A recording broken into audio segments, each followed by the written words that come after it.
عليكم ورحمة الله وبركاته.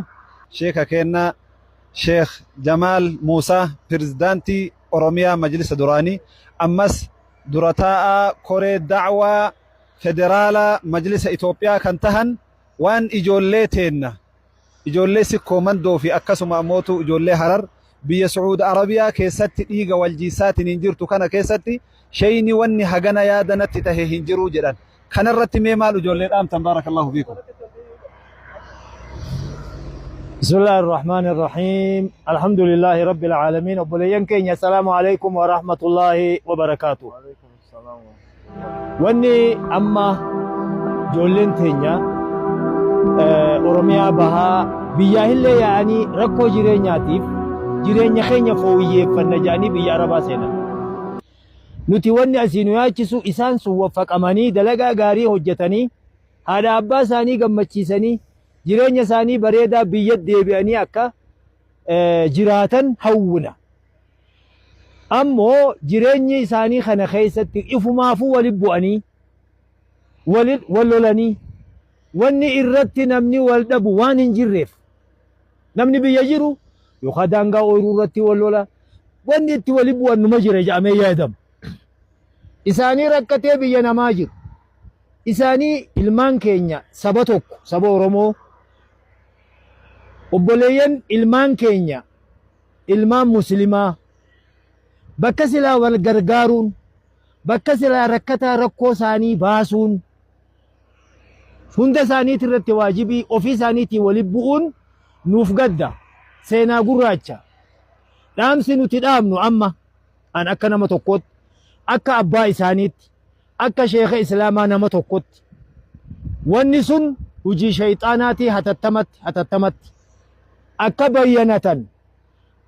akka bayyanatanii sanuti maali eessa jirra jedhan bitaa mirgaa amma jarri kun hoggaa laallu ijoollee Harargee keessaas namni isaan keessaa araara barbaadu ka'an Oromumaa huni madhu ja'ullee ni jira gocha san jibbuurraa jechuudha. Ijoollee si komandoo keessaa illee namni ani gocha kana ijoollee kunoo ganda kanaa jalqabe ijoollee teenya akkana godhe jedhee namni wal balaaleeffatu numa jira. Obboleeyyan keenya ilmaan keenya namni dhaamsi kiyya kun bira ga'u ilmi namaa lolaan walin moohu daa'iman wa abadan yoo humnaan wal kuffisellee yeroo walitti eeggata waan ta'eef seenaa teessan hin balleessinaa. Wanni nuti amma dhageenyu viidiyoottis argaa jirru badii takka qofaan badii irra deddeebi'ee namni wal qabee wal tumuun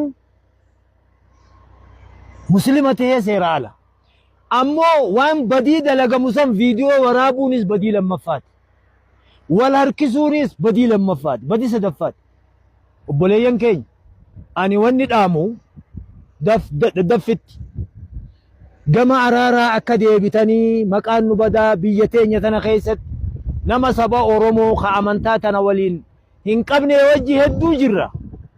Obboleeyyan kiyya akka tasaa'ani walgahii biraatiif dhufee Abu Mus'abii fi Ustaz Sa'ad kaleellee sa'aan nutti dhihe malee dheengaddallee an asuma ture galgala magriba booda sagantaa dabarsee duuba namni wanni waliin moo wanaa isinii hima kabajaa fi jaalalaan wal mo'a. Arsii fi Harargeen wal loluu dhiisi inuma malu kun muhaali. Kanaaf hin gabaabsinaa Abu Mus'ab waan jedhu isaafin dhiisaa sagantaa kana achi keessallee seenee hedduu dhaamsa akka isinii dabarsaa jirus quba qabaa bitaa mirgarraa dubbii fuudhee dhaamsa nagaya akka dabarsaa jiru quba qabaa. Nu obboleeyyanii wal dhabbuu nurraan eegamuu araara buusaa isiniin jenna kabajaa fi jaalalatti akka deebitan dhaamsa isinii godha.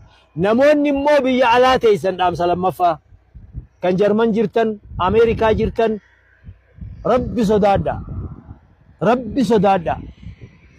Biyya adda addaa teessanii miskiina ifiifuu poolisii Arabaa jalaa eessa seenna jedhu walit dhiibuu kanarraa rabbi sodaadha. Seenaa hamaatu nu galmeessee dabra. Wanni hundi ni dhuftii ni dabartii booda seenaan isin hin dagatuu beekan. Seenaan gaafas maa calliftan akka nuun hin jenneef ofirraa dubbanna. hammattanis walgattanis ilmaan keenyarraa bakka dhaytan hin qabdan isin hundinuu ilmaan keenya assalaamu alaykum wa rahmatullah السلام ورحمة الله وبركاته. ما شاء الله. السلام عليكم ورحمة الله وبركاته. عالمني كنا شيني كنا الشيخ جمال موسى سندب بسني جراني أمني أما قارت وان كان ولدت دلقا جركون علىهم أعين يبصرون بها علىهم آذان يسمعون بها علىهم أرجل يمشون بها أولئك كالأنعام بل هم أضل جرى ربي قرآن سن تجبسي جرى بل إسان الرامورتي تفيدم تبر جري وان تتقوى كان مالي قرصة كان مفرد التوبرة علىهم أرجل يمشون بها جرى ربي علىهم آذان يسمعون بها جرى قرآن إلى الآية قرص كيسان كون كان أول واني قرصة منجر wani alatti dalagamaa jiru kun ammoo ummata sikkooman dolle ummata keenya kaarar geellee laalchisu isaan baale jirani muhaadaraa masjidun nuuri godhaa turan kun ummanni keenya harar asuma jira waliin jirra kun dhimma biraa yoo ta'e malee dhimma ummata oromootiin illee wal fakkaatu miti